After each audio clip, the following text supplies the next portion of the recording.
முத்தரசன் ஐயா ஓடி வந்தாங்க. தம்பி நீங்கள் குண்டக்க மண்டக்க பேசினாலும் நியாயமாக ஒரு விஷயத்தை பேசுகிறத நான் ஏற்றுக்கிறேன். ஆனால் பாருங்க, வடக்கிருந்து வர்றவங்க யாரால வர்றாங்க? மேலே இருக்காங்கடா. அவங்க இந்த தேர்தல் ஆணையத்தை போய் கனெக்ஷன் வச்சுக்கிட்டு அவங்க சடக்குன்னு ஒன்று பண்ண இவங்க ஊரங்க வந்துக்கிட்டு இருக்காங்க. இது ரொம்ப வேதனையாக இருக்குது. அவங்க கண்டித்து நாம் ஒரு விஷயத்தை பண்ணணும். என்ன பண்ணலாம்னு சொல்லி அனுப்புங்கன்னு அண்ணா சொல்லியிருக்காங்க.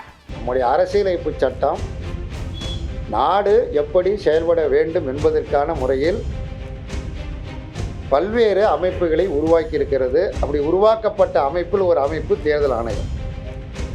அந்த தேர்தல் ஆணையம் நாட்டினுடைய நாடாளுமன்ற ஜனநாயக முறையை காப்பாற்றுவதற்கான முழு அதிகாரம் படைத்த ஒரு மகத்தான ஒரு மாபெரும் அமைப்பு. தேர்தல் ஆணையமே அது முற்றிலுமாக செயலிழந்த ஆணையமாக, பாஜகவின் ஆணையமாக மாறிப்போய்விட்டது.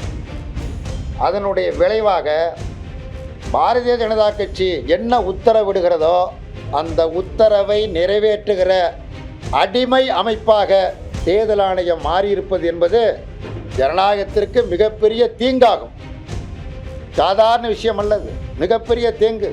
இன்னைக்கு பீகாருக்கு அடுத்ததாக தமிழ்நாட்டில் கைவிப்பதற்குள்ள முயற்சி மேற்கொள்ளப்படுகிறது.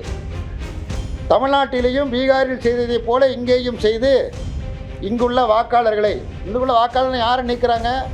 பாரதிய ஜனதா கட்சிக்கு யார் எதிராக வாக்களிப்பார்களோ அவருடைய வாக்குகளை நீக்கி விடுவது. அப்படின்னா இது என்ன ஜனநாயகம்? இது என்ன வகை ஜனநாயகம்? இது வாக்களிப்பது என்பது இந்திய நாட்டு குடிமகனாக பிறந்த வயது வந்த அனைவருக்கும் அரசியலமைப்பு சட்டத்தால் வழங்கப்பட்ட உரிமை. அது இதை பறிப்பதற்கு எவனுக்கும் உரிமை கிடையாது.